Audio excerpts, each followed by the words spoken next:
The human fleet approached the dying world through the darkness of space, their massive ships casting faint reflections on the scattered debris of shattered moons and frozen asteroids. The planet below looked fragile and broken, as if the universe itself had forgotten it existed, yet the distress signal had reached human ears, and that was enough for Commander Elias Grant to push his crew beyond fear and hesitation to land on a planet that others had already declared hopeless, the Elythians. Their desperate calls had been ignored by every other galactic power, their existence dismissed as unworthy of attention as soon as the humans crossed the atmosphere. The air was thick with a strange mist that shimmered like liquid light, and the land beneath them was a kaleidoscope of dying forests, cracked rivers, and mountains with jagged spires that pierced the hazy sky. It was a world on the edge of collapse, yet there was a strange beauty that even the devastation could not erase, and, as the first human footstep touched the cracked soil, there was a collective silence among the crew, a reverent pause to witness a civilization that was teetering on the brink of oblivion. The Elythians appeared like ethereal figures, their bodies, tall and fragile, seeming almost translucent, and their movements were hesitant yet precise, as if every step was measured against the certainty of death. They watched the humans with eyes that reflected both fear and curiosity. These were not the eyes of conquerors or warriors, but of a people who had known betrayal too many times to trust easily. The humans' extended hands and calm voices, their gestures universal in intent to communicate that they came in peace, and that they would not abandon them like the rest of the universe had already done it. Was Commander Elias, who stepped forward. He was tall, broad-shouldered, and carried the quiet authority of someone who had seen hardship, but had never let it define his choices. He knelt slightly, lowering himself to the level of the nearest Elythian, showing that humanity understood vulnerability was not a weakness, it was a responsibility. And slowly a flicker of trust appeared in the aliens' eyes, as if they recognized that the humans were different, that these beings did not measure worth by utility or strength but by compassion and courage. The humans set up their base near a shattered city, whose spires once gleamed in sunlight, now fractured and blackened by some unknown catastrophe. They walked through empty streets, the remnants of homes and marketplaces scattered with objects that spoke of lives lived and dreams lost. Yet the humans did not turn away from the devastation. They moved through it with respect, carefully documenting the damage and seeking signs of life. Any Elythians who had hidden in fear or despair began to peek from the ruins, drawn by the soft voices and steady presence of the newcomers. And as night fell, the humans gathered around small fires. They spoke, in low tones, sharing stories of their own pasts of hardship and survival, of times when humanity had faced impossible odds and had chosen to act with courage and ingenuity, not for glory but for the sake of others. The Elythians listened, their heads tilted, their eyes absorbing not just the words but the emotion behind them, and slowly the barriers of suspicion began to crumble. A young Elythian child approached a human engineer and held out a trembling hand. The human knelt and gently took it, guiding the child to see the machines they had brought to stabilize parts of the planet, to purify water and generate warmth and food. It was not much compared to the scale of the destruction, but it was a start, and it was enough to ignite hope that the universe had not completely forsaken them, that at least one species believed in protecting the helpless. The days passed, and humans moved through the Elythian settlements with care, tending to the sick and injured, sharing knowledge, and learning from the alien ways. They discovered the Elythians could sense emotions in ways humans could not. Some could feel fear from miles away. Others could perceive joy and sadness, like a physical presence, and humanity adapted, using patience and gentle guidance to teach them about tools and structures that could offer temporary safety, while still respecting their instincts and culture. The Elythians began to open up, telling stories of their ancestors, of a time when the sky was bright, with 3 suns and cities stretched across continents filled with laughter, music, and life. But that world was gone, a victim of neglect, war, and natural calamity that humans could not yet fully understand. Yet they did not recoil from the enormity of loss. Instead, they listened with compassion and promised that whatever the future held, they would not abandon them as the first major storm approached. The humans worked tirelessly with small teams of Elythians, moving debris, reinforcing shelters, and creating safe zones for those too weak or fearful to flee. And in the midst of the chaos, Commander Elias stood at the center of it all, guiding with authority, but never raising his voice, ensuring that every life was accounted for, and every fear acknowledged. The Elythians began to whisper among themselves that these humans were different, that while other races had abandoned them in pursuit of profit, power, or amusement, these beings had come simply to help. And with that realization came tears, smiles, and tentative laughter. The first seeds of trust were planted in a soil long hardened by betrayal, and as the storm raged around them, the humans and Elythians faced it together, forming bonds forged not through convenience or gain, but through shared courage and the simple determination that no one would be left behind. The night ended with skies clearing, and the first signs of dawn lighting the shattered land. A fragile sense of hope settled over the planet, a promise unspoken, yet understood that humanity would remain, and they would fight for every life left standing. And Commander Elias looked over his team and the alien survivors, and felt a quiet pride knowing that this was only the beginning of a story that would test every limit of courage, compassion, and ingenuity. Yet in the hearts of all those present there was a spark, a belief that together they could face the impossible, and perhaps even triumph, where the rest of the galaxy had chosen to turn away. The first rays of sunlight spilled over the fractured landscape. The humans and Elythians began the labor of rebuilding. Together the humans had brought machines designed for repair and purification, but they were not merely tools, they were symbols of commitment, symbols that humanity did not leave when the world seemed lost.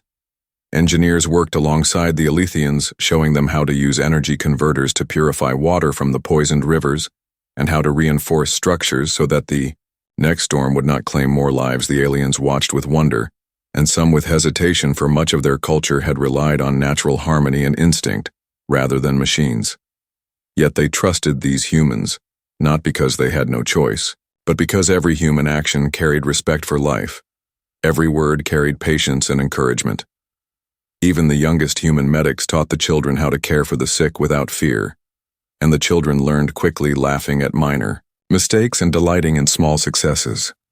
Soon there was a rhythm to their days, humans and Elythians moving side by side through the ruined city, clearing debris, transporting supplies, and creating safe communal spaces that did not remind them of what had been lost but allowed them to feel alive in the present. Commander Elias walked among them, observing every team, every interaction, noting the subtle ways that trust was forming in the simplest gestures. A human handing a blanket to a trembling elder, an Elythian child, showing a human engineer how to use a local plant for medicinal purposes. It was not a large-scale victory, yet it was profound in its quiet intensity. And as the days passed, word began to reach the humans about the depth of despair that had overtaken this planet in the past century. The Elythians had endured famines, wars against themselves, and invasions by other species who saw their world as an easy target. Yet somehow they had survived, but survival had become a hollow shell without hope. Without allies, they had been abandoned by every civilization in the galaxy, and humanity was the first to see them as more than a problem to be ignored or exploited. So when an enormous fissure opened in the ground near the center of the city, threatening to swallow a cluster of shelters, the humans acted with precision and courage, calling on Elythians to guide them through hidden tunnels and unstable pathways. Together they created a system of pulleys and supports drawing people from the edge of the abyss, each life saved, deepening the unspoken bond that had begun to form. And among the Elythians there were whispers not of fear, but of awe, that these beings who had once seemed so fragile and strange could act with such certainty and bravery, that their motives were pure, that they did not seek power or resources but connection and protection. The humans had their own moments of reflection, sharing stories around fires at night of humanity's past conflicts and triumphs, of how they had faced extinction and oppression, yet always found a way to lift each other up, not because they were perfect, but because they believed that protecting life and dignity was worth the effort. And the Elythians listened, absorbing every nuance, realizing that these creatures had a resilience unlike any they had known, a capacity for moral courage that transcended physical ability. And they began to hope that perhaps their world was not yet doomed. The humans and Elythians worked together to map out the planet's remaining resources, locating areas where clean water could be diverted, where soil could be treated, and where temporary shelters could be reinforced, and in this collaborative effort a kind of culture began to emerge, a fusion of human innovation and Eleuthian intuition. Human logic tempered by alien perception of emotion and instinct. It was messy and chaotic at times, yet it thrived in ways that neither species could have achieved alone. One evening, a group of Eleuthian elders approached Commander Elias. They spoke in a mixture of clicks, tones, and subtle gestures that the humans were beginning to understand a story of a hidden sanctuary, a place deep in the mountains where the last stores of ancient knowledge and artifacts had been kept from a time when the Eleuthians ruled skies and seas with harmony and wisdom. It was a place untouched by devastation but impossible to reach without guidance. The elders asked if humanity would help them preserve it if they could, and Elias nodded, promising that no effort would be spared.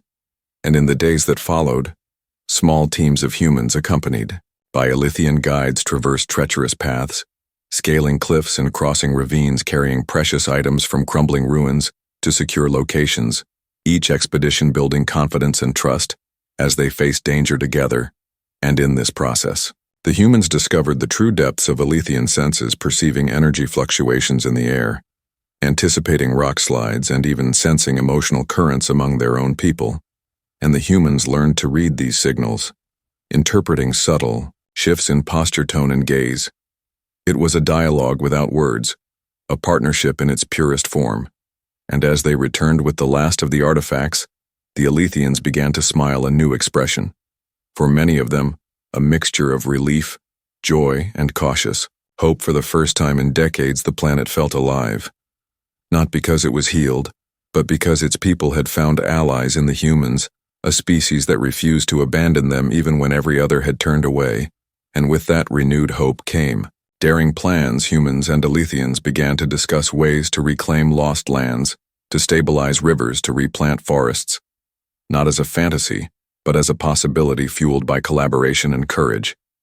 Young humans taught Eleuthian children about science and mathematics not as dominance but as tools to empower them, while the children in turn taught humans about sensing life currents and interpreting natural rhythms, a symbiotic learning that transformed both species. And each night, as fires burned and stories were shared, Commander Elias looked over the settlement and felt a swelling of pride, not in conquest or achievement, but in the simple, undeniable proof that humanity had chosen to act when it mattered, that they had given themselves, without condition, to a people abandoned by the galaxy.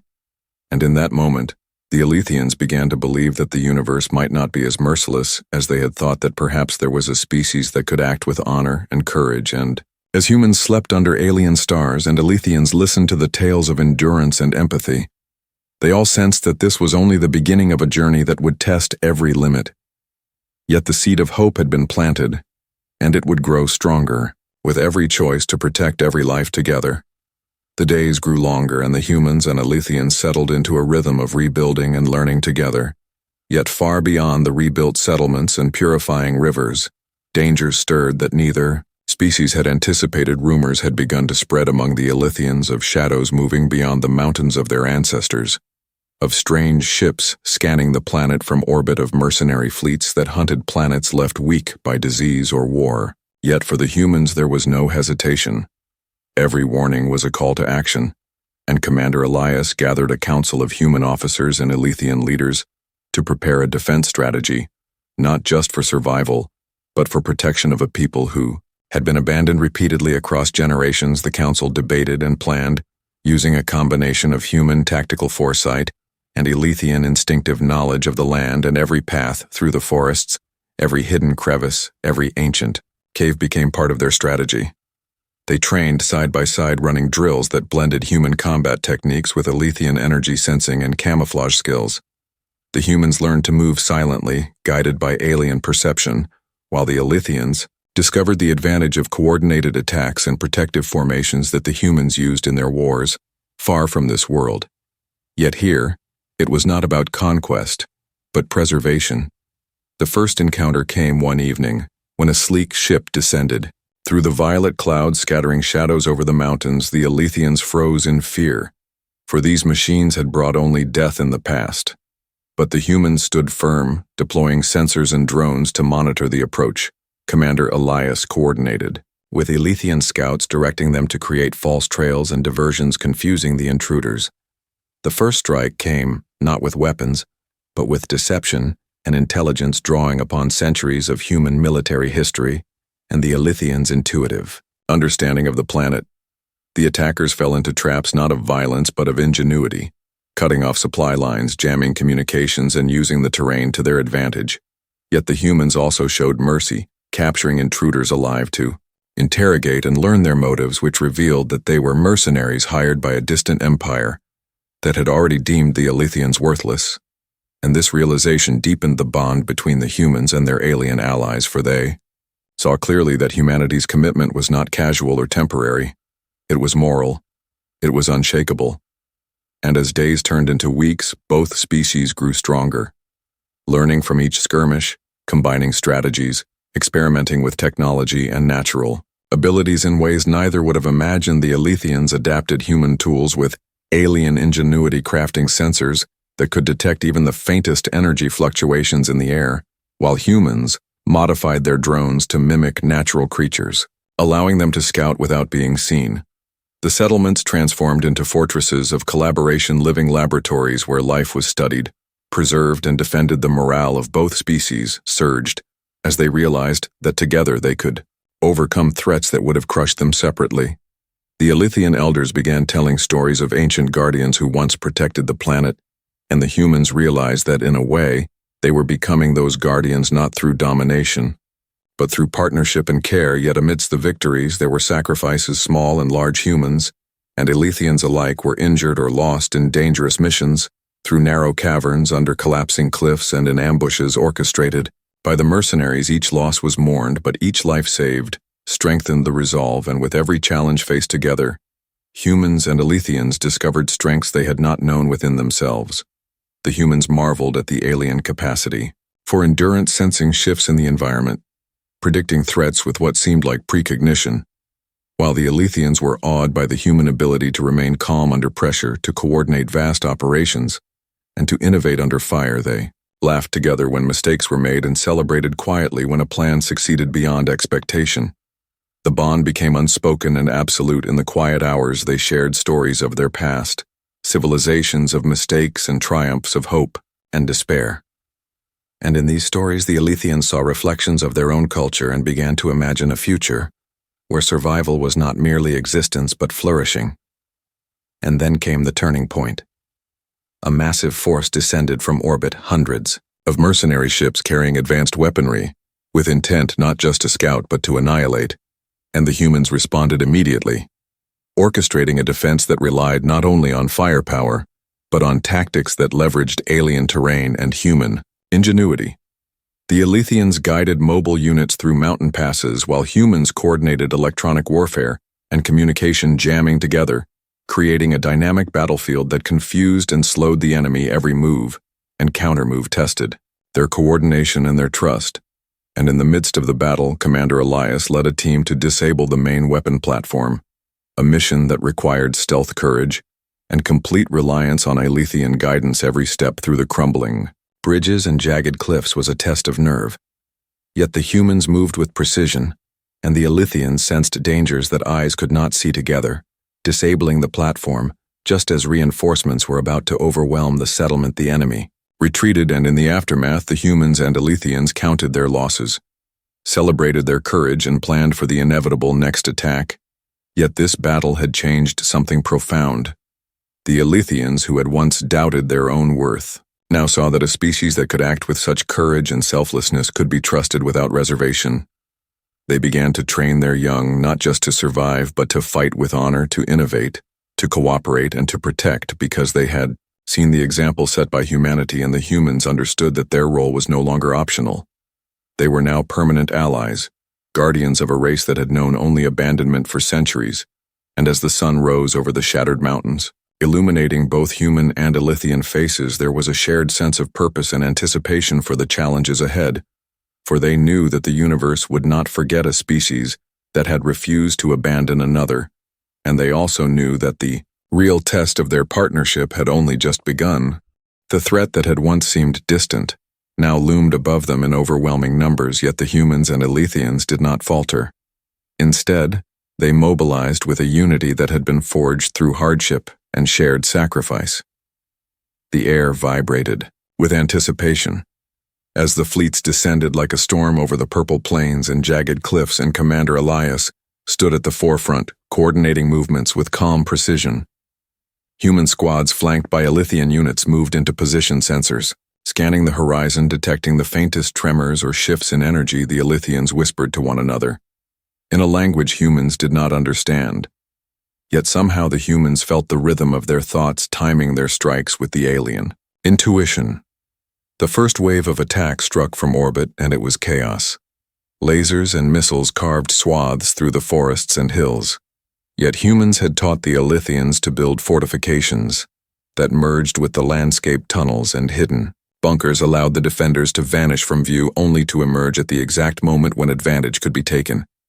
The Elethians unleashed ambushes along ridges and narrow passes using camouflage and silent attacks, while humans countered with drones and electromagnetic pulses that scrambled enemy targeting systems. Each movement was choreographed yet fluid, adapting to changing conditions. And as hours turned into days, the settlements became living defenses machines, and organic life intertwined in ways that made invaders hesitate, their progress faltering.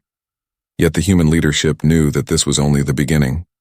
A larger force waited beyond orbit, a command fleet capable of obliterating everything they had built in a heartbeat, and they had to prepare for a final decisive stand.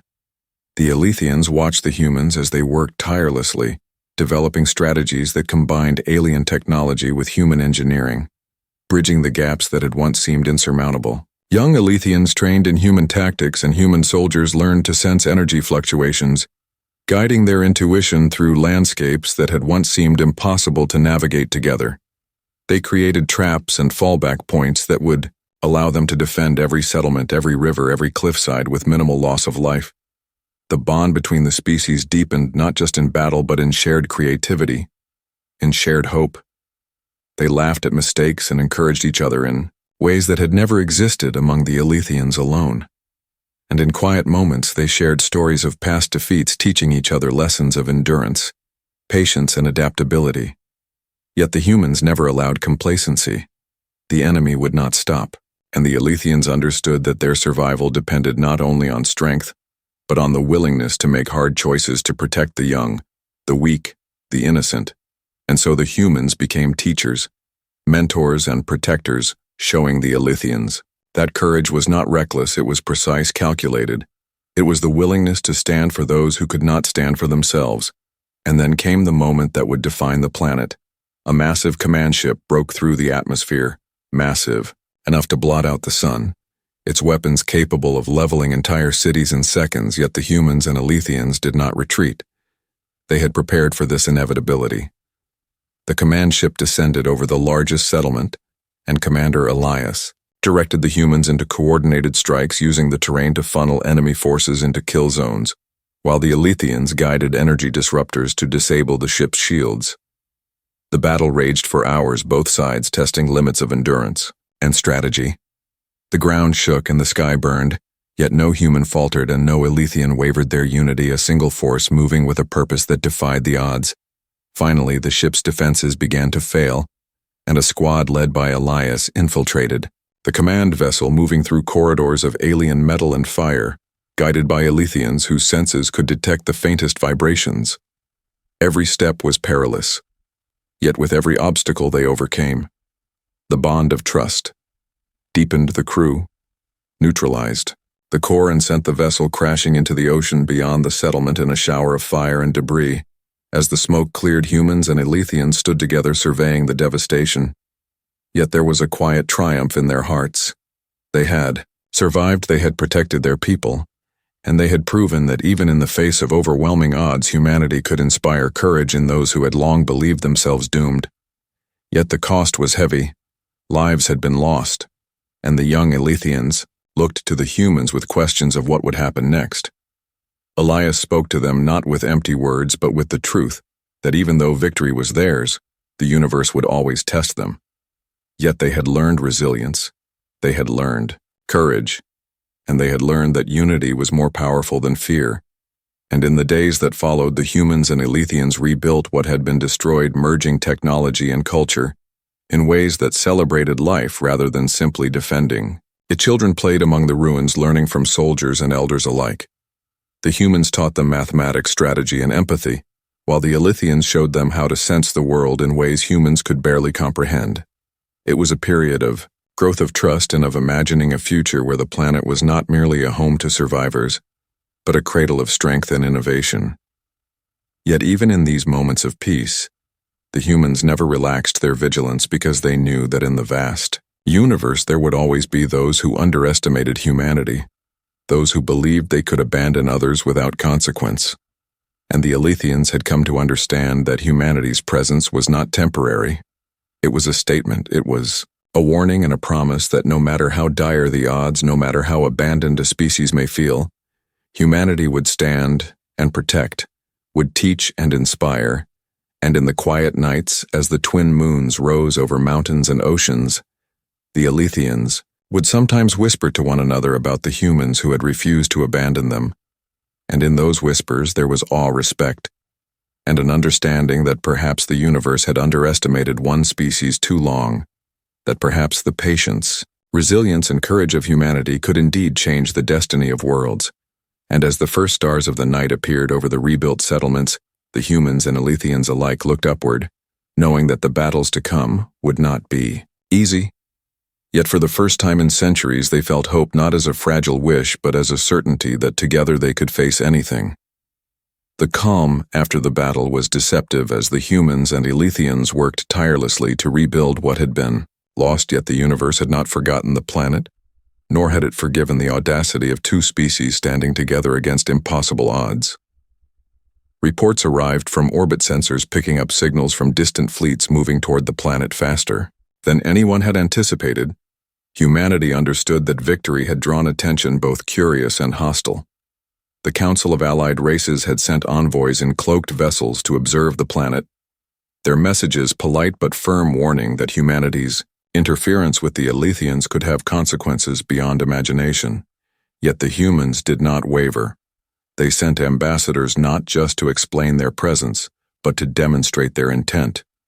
That survival was not conquest, that protection was not interference. The Elethians watched as humans negotiated with calm confidence, conveying not arrogance but respect. They offered technology in ways that preserved the autonomy of those they helped, and they shared tactical knowledge in ways that made even the most skeptical envoys pause and listen. The planet became a nexus of diplomacy, as humans taught the Elethians how to record history, how to communicate with distant races, and how to anticipate threats without succumbing to fear. Yet the observers were not the only arrivals. Unknown fleets carrying mercenaries, bounty hunters, and opportunists had detected the energy fluctuations of the recent battles, and the planet became a magnet for those who believed weakness could be exploited. Humanity understood immediately that they could not fight every battle in space and on land simultaneously, and so they organized defenses not just around settlements, but across the planet, selecting choke points, rivers, cliffs, and valleys to maximize advantage, while the Elethians adapted human strategies, integrating energy barriers with natural camouflage. They created early warning systems using biosensors and drones. Humans taught them contingency planning, retreat, and counterattack in perfect balance with the Elethian instinct for surprise and flexibility. Young Elethians trained in simulation arenas, using holographic environments to anticipate invasions, while human soldiers coordinated with orbital platforms to track fleet movements. Each day became a lesson in patience and resilience, in leadership and adaptability. Yet the humans never allowed themselves to be consumed by strategy alone.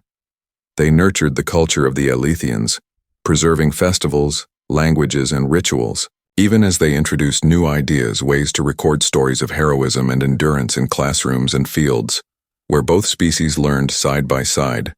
Diplomacy became as vital as combat, and humans led by example, showing that alliances were not born from fear but from mutual respect. The Elethians began to understand that humanity's presence was a shield not just of weapons, but of knowledge and guidance. The more the aliens learned, the more confident they became, able to make decisions of their own without human direction, yet still trusting the judgment that had saved them repeatedly.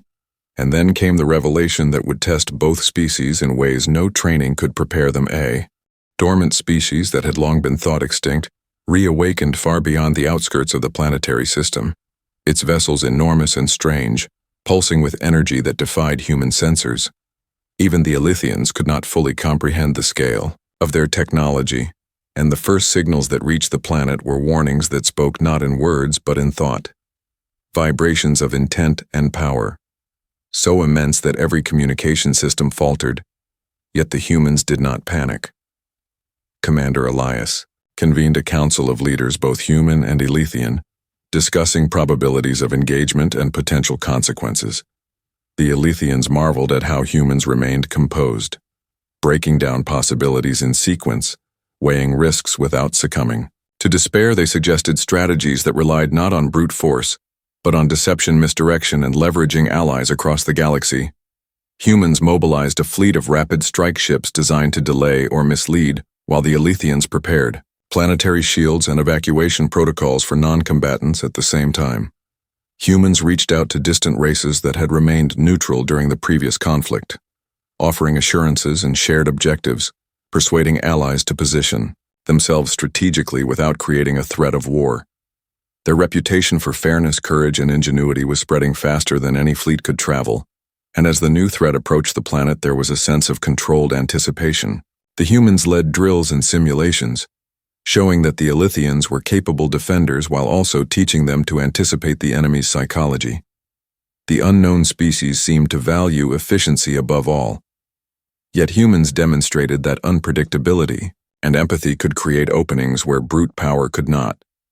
The Elythians began to see the universe differently, realizing that survival was not just about strength, but about intelligence, adaptability, and the ability to inspire others to action. Even those who had once abandoned them watched from afar in awe as humanity marshaled a response that was part science, part strategy, and entirely courageous.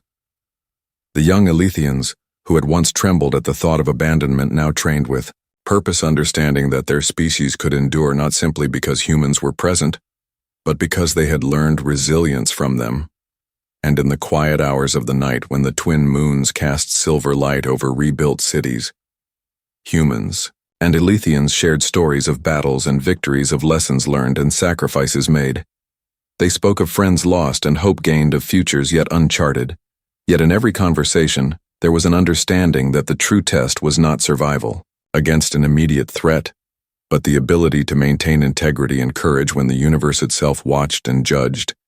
And as the first fleet of the newly awakened species emerged on the edge of the system, there was no fear, only readiness. A readiness born from countless nights of planning, countless days of training, and countless moments where humanity had shown that even when abandoned by the universe and left with impossible odds, the decision to remain steadfast could create a future worth fighting for. And the Elythians now fully embraced that lesson for themselves, knowing that humanity's presence was not temporary nor optional. It was a permanent reminder that even in a cold, uncaring universe, there could be warmth and hope and guidance. And as the alien fleet drew closer, every eye on the planet looked upward with certainty that together they could face anything, and that the galaxy would remember the moment humanity chose not to abandon those who needed them most. The moment the alien fleet crossed the boundary of the system, the planet trembled, not from fear, but from the magnitude of what was approaching. Ships larger than cities, humming with energy that made stars seem dim. Humans and Elythians alike felt the weight of observation as distant races monitored the confrontation from the void, and yet humanity did not falter.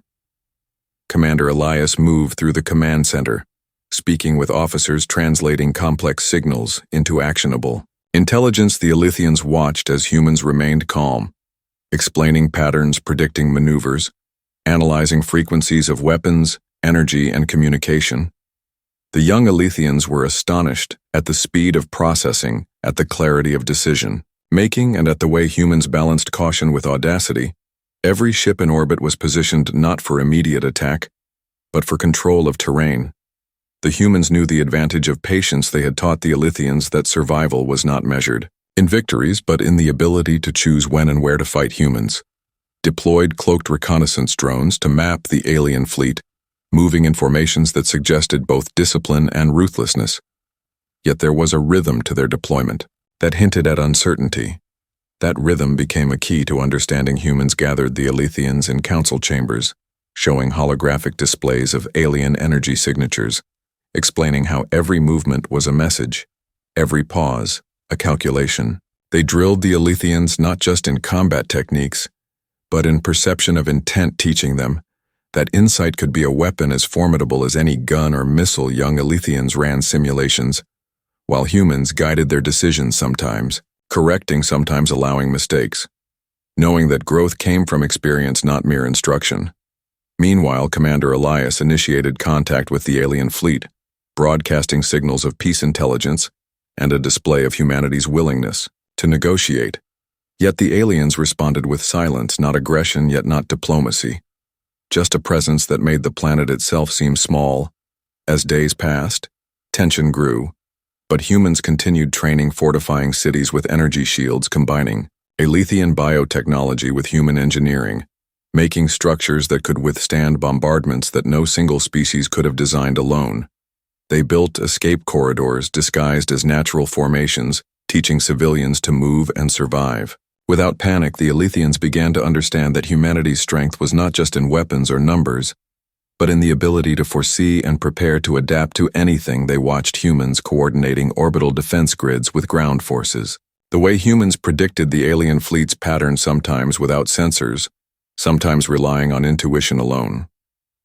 The Alethians had never known a species so confident yet so collaborative. At the same time as the first skirmishes occurred near the outskirts of the system, humans did not rush forward.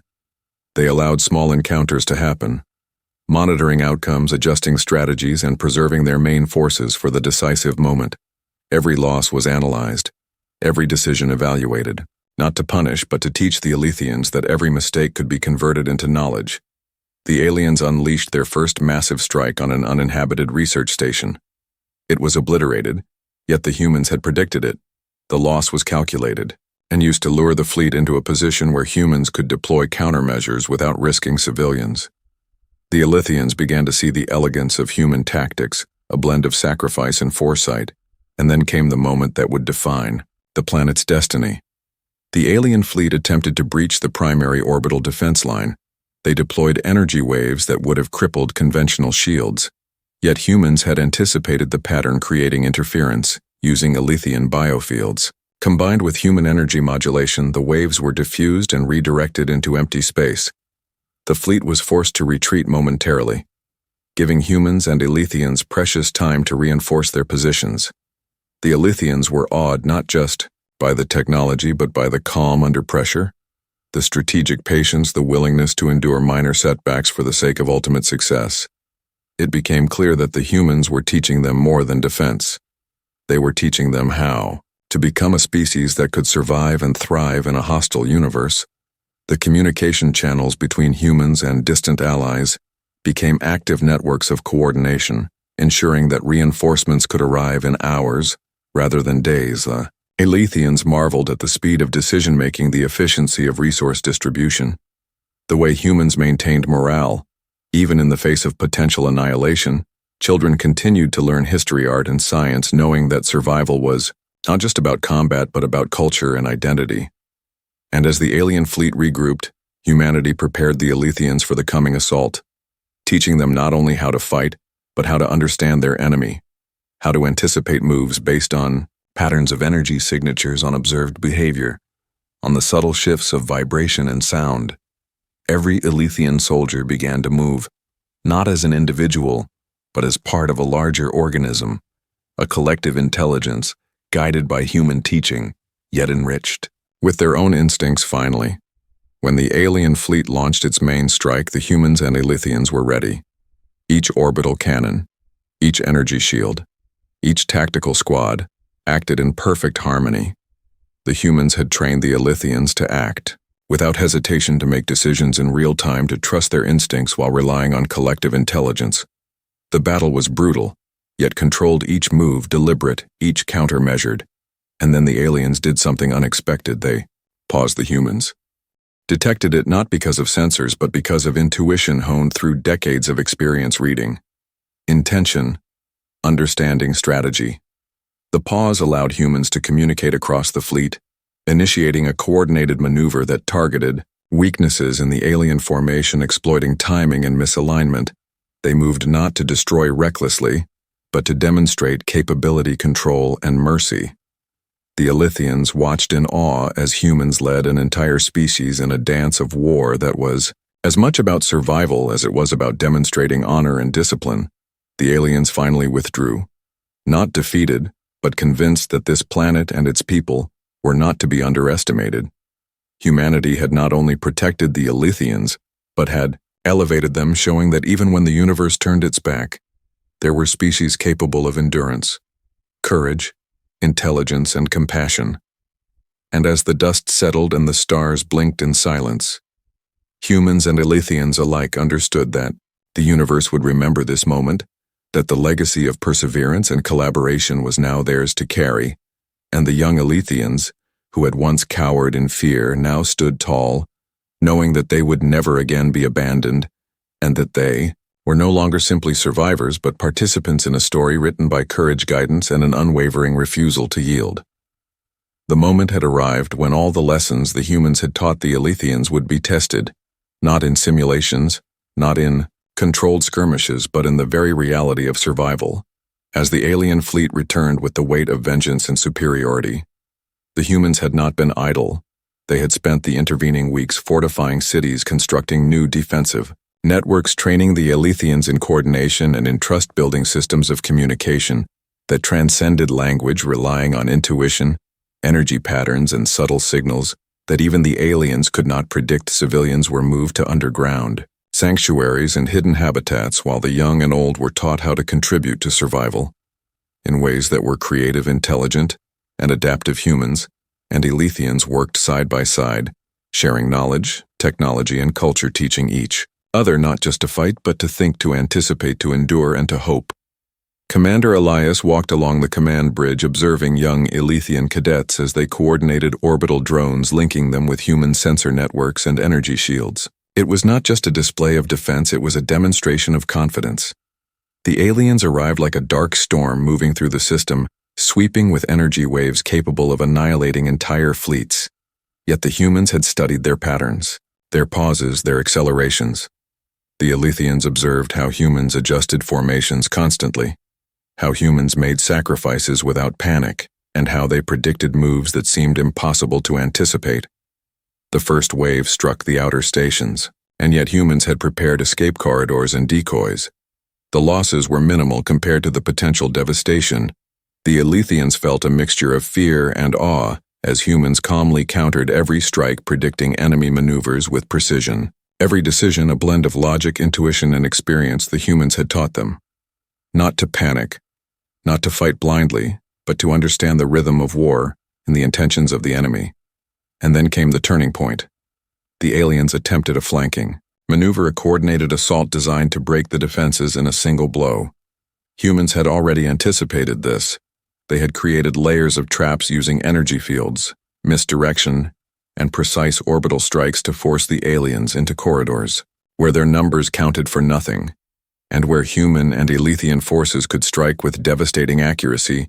The Elythians watched as humans led their squads, not with shouting, but with silent signals, guiding each movement, every action deliberate, every choice purposeful. Civilians who had been trained in logistics and support now moved materials and provided crucial information, linking the battlefield as a single organism.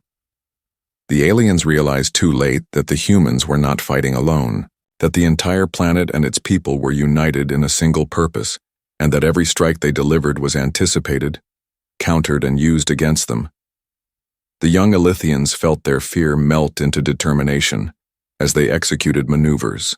They had never imagined themselves capable of. Humans encouraged them, but never controlled them, allowing instinct and training to merge, creating a force that was adaptable, unpredictable, and resilient. The aliens launched their final desperate assault, aimed at the planetary core. Humans and Elythians together formed a perimeter of energy shields and orbital batteries, combining human precision with Elythian adaptability to create a defense that the aliens could not penetrate. Commander Elias coordinated the movements like a conductor guiding a symphony. each note calculated, each pause meaningful. The Elythians moved with confidence, striking in unison, covering each other, anticipating failures, and correcting instantly. They realized that survival was no longer just about escaping death. It was about mastering the flow of events, shaping outcomes, and becoming a species that could endure anything. The aliens began to withdraw in disbelief. They had expected fear, confusion, and surrender. They had expected weakness. Instead, they found intelligence, courage, and unity. They found humans who refused to yield, and Elythians who had become something greater because of that guidance. The withdrawal was not chaotic. It was a controlled retreat, a recognition that the planet was defended by beings who would not allow annihilation, and who had mastered the art of survival in a universe that often offered none. The Elythians celebrated, but they did not forget the humans had taught them that celebration must be tempered with vigilance, that survival was a continuous journey, and that the lessons of courage, preparation, and collaboration were eternal. Commander Elias addressed the planet, speaking to both humans and Elythians, explaining that the true victory was not in destruction, but in the ability to endure, to learn, and to elevate those around them. The young Elythians understood that they had been abandoned once by the universe, but that abandonment had been replaced by a choice. Humans had made a choice to stay, to guide, and to believe in the potential of another species. They understood that the legacy of humanity was not just in firepower or intelligence, but in the refusal to leave behind those in need. The world began to rebuild with humans and Elythians working together, sharing culture, knowledge, and hope. They reconstructed cities not just for survival, but for life, for growth, for the expression of art, science, and curiosity. The children learned both human and Elythian histories, understanding that unity was strength, that courage was contagious, and that intelligence combined with compassion could overcome even the most impossible odds.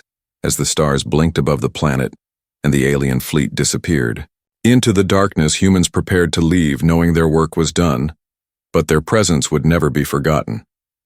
The Elythians had been transformed from a doomed race into a species capable of facing the universe with dignity and strength. They had been taught not only how to survive, but how to aspire, how to think, how to defend, and how to collaborate. They had been shown that even in the face of abandonment, there were beings who would stay and elevate them forevermore.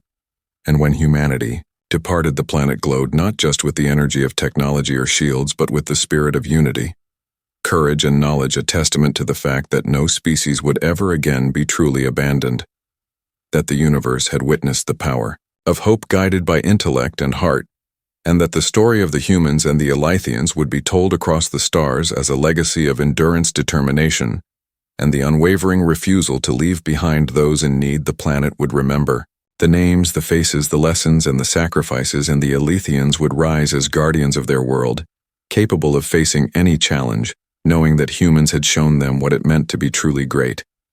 The skies above the Elythian homeworld shimmered with fading trails of the retreating alien fleet, and the air vibrated with the quiet hum of rebuilding life. The humans stood among the Elythians, not as conquerors but as partners, as guides, and as friends who had chosen to stay when no one else would. The lessons they had imparted went far beyond strategy or weapons. They had taught patience, endurance, courage, and the power of believing in others.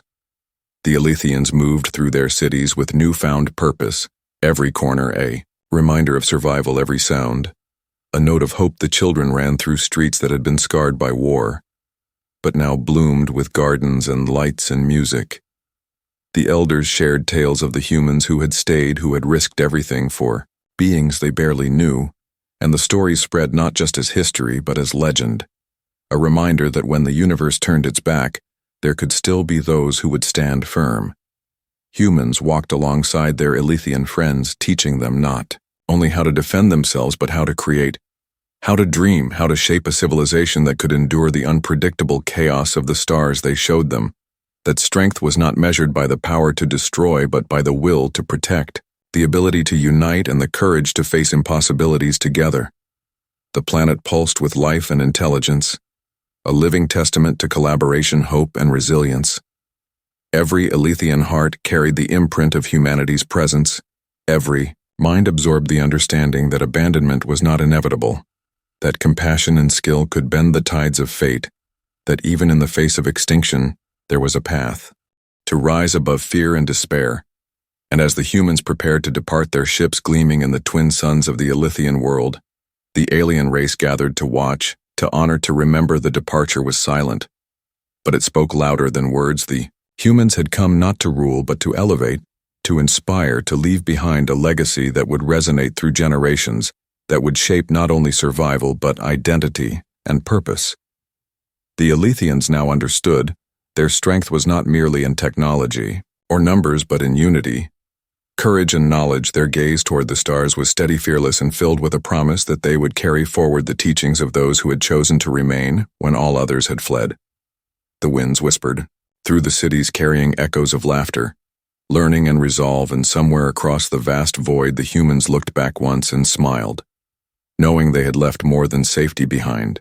They had left possibility, potential, and an unshakable spirit. The Elythians would rise as guardians not just of their world, but of the values they had inherited from humanity, standing tall in the galaxy as proof that compassion and intelligence could defy abandonment, that courage could forge allies from despair, and that the universe would always remember the moment when humanity chose to stay the end.